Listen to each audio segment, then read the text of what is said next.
सर्दी के अंदर अगर आपको गर्म पानी ना मिले ना तो आप नहाने नहीं जाते हो। इतना छोटी सी चीज के लिए आप बहाने मार देते हो कि मैं नहाने नहीं जाऊंगा, सर्दी बहुत है।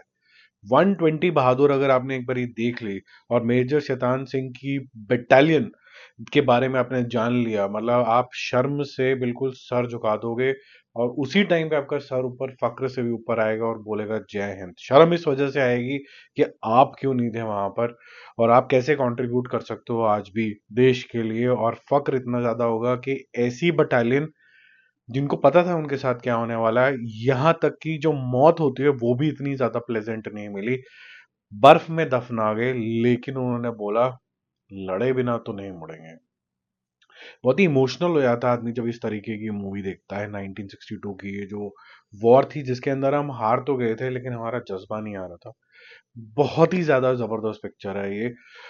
इसको रेट करना, और जो लोग भी इसको रेट करेंगे या स्टार देंगे उनके मुंह पे कालक पोत देनी चाहिए कि ये जो सैक्रिफाइस था ना, ये बिल्कुल गूज बम्स वाले लेवल का, ऊपर से ज्यादा लेवल का है। ये मोटिवेशनल लेवल के जोन के अंदर चला जाता है।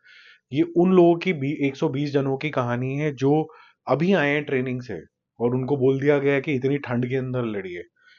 वो अभी मतलब तैयार हो रहे हैं मेंटली कि हम सोल्जर्स हैं और हमारी ड्यूटी क्या बनती है। लेकिन मेजर शैतान सिंह की एक आवाज के ऊपर किस तरीके से वो एकजुट हो जाते हैं फाइनली देश के लिए। फर्स्ट हाफ में उनकी पर्सनल कहानी जिस दिखाई जाती है, सेकेंड हाफ के अंदर पूरा बैटल फील्ड दिखाया जाता है। उनको मौका दिया जाता है उनके सीनियर द्वारा कि बहुत सारे चाइनीज आ रहे हैं, 3,000 सोल्जर्स आ रहे हैं, आप मुड़ सकते हैं। लेकिन मेजर साहब बोलते हैं कि लड़े बिना तो हम मुड़ेंगे नहीं, मर जाएंगे, जैसा भी होगा हमारे साथ देखी जाएगी। यहां तक कि हमारी बंदूकों की गोलियां खत्म हो जाएंगी तो हम सिर्फ खुरपी से लड़ेंगे, चक्कू से लड़ेंगे, लेकिन हम लड़ेंगे जरूर।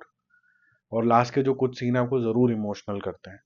मूवी के अंदर आप जिस तरीके से एक विलन को देखते हैं चाइना को, उसी तरीके से आप इस एनवायरनमेंट को भी विलन की तरह देखते हैं जो इतना टेस्टिंग टाइम लेके आ जाता है कि आप बिल्कुल रोंगटे खड़े हो जाते हैं कि किस तरीके से सरवाइव कर रहे हैं। जहां तक फिल्म मेकिंग का बात है, बहुत सारे ऐसे सीन्स हैं जो और इमोशनल हो सकते थे। मूवी थोड़ी सी छोटी जरूर हो सकती थी।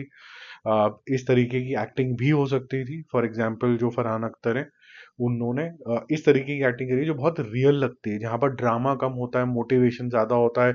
और आपको एक इस तरीके की सीख आर्मी में दी गई होती है कि आपको चीखना चिल्लाना बियॉन्ड द पॉइंट नहीं है। अगर एक कमांड दे दी गई है तो उसको फॉलो करना है।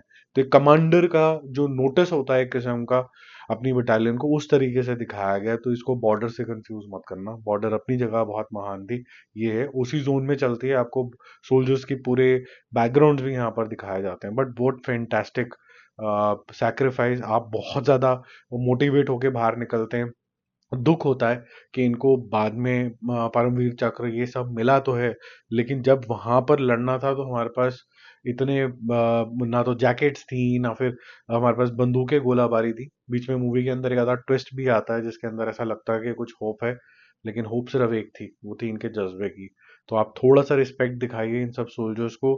कुछ सीखोगे ही, अपने बच्चों को लेके जाओगे, बहुत से बच्चे मोटिवेट होंगे। और जो हमारे ट्रू भगवान है, जो हिंदुइज्म सिखाता है, वो ये पिक्चर है। वो ये बोलते हैं कि ये नहीं कि भगवान की आत्मा तुम्हारे अंदर आ गई और तुम 2,000 लोगों को जाके मार के आ गए। ये नहीं है, ये है 120 जनों को जज्बे की तरह अपने भगवान का नाम लेके, उनसे प्रेरणा लेके, मार्गदर्शन बन के 3,000 लोगों से जाके लड़के आ गए। ये आपको दिखाता है कि आपको जीवन में करना क्या है। ये है ट्रू हिंदुइज्म, ये है ट्रू देशभक्ति। वो नहीं है कि एक हीरो के पीछे कोई भगवान की मूर्ति दिखा दी और वो पेले जा रहा है। मतलब मैं क्या ही बोलूं, इतनी फैंटास्टिक तरीके की ये स्पिरिट देती है। और ये मैं सिर्फ इस पिक्चर की बात नहीं कर रहा हूँ, ये भावना ज्यादा अभी क्योंकि फ्रेश है मेमोरी में, इसलिए मैं आपको ये सब बोल रहा हूँ। लेकिन आप शेरशाह उठा लीजिए दोबारा, आपको सेम तरीके का जज्बा आ जाएगा। बॉर्डर उठा लीजिए, सेम तरीके की आपको जज्बा आ जाएगा कि इन्होंने क्या किया। केसरी उठा लीजिए, आपको सेम तरीके का जज्बा नजर आएगा, जहां पर मुट्ठी भर ब्रेव सरदार जी बिल्कुल लड़ गए थे 10,000 लोगों से। और ऐसे थोड़ा ना उनको बोलता है कि एक जना 1 लाख लोगों से लड़ जाएगा, और यहाँ पर एक जना 10-10 20-20 जनों को पेल देगा पकड़ के, और इतने प्राउडली और इतने ब्रेव तरीके से लड़ेगा। मतलब मेरे पास तो शब्द कम है, एडजेक्टिव कम है, इतनी ब्रेवरी को डिफाइन करना ही मुश्किल होता है। और ऐसी पिक्चर को मतलब बस एक ही लाइन में रिव्यू कर देना चाहिए, it's a great film, very inspiring, please go and watch with your family. जय हिंद।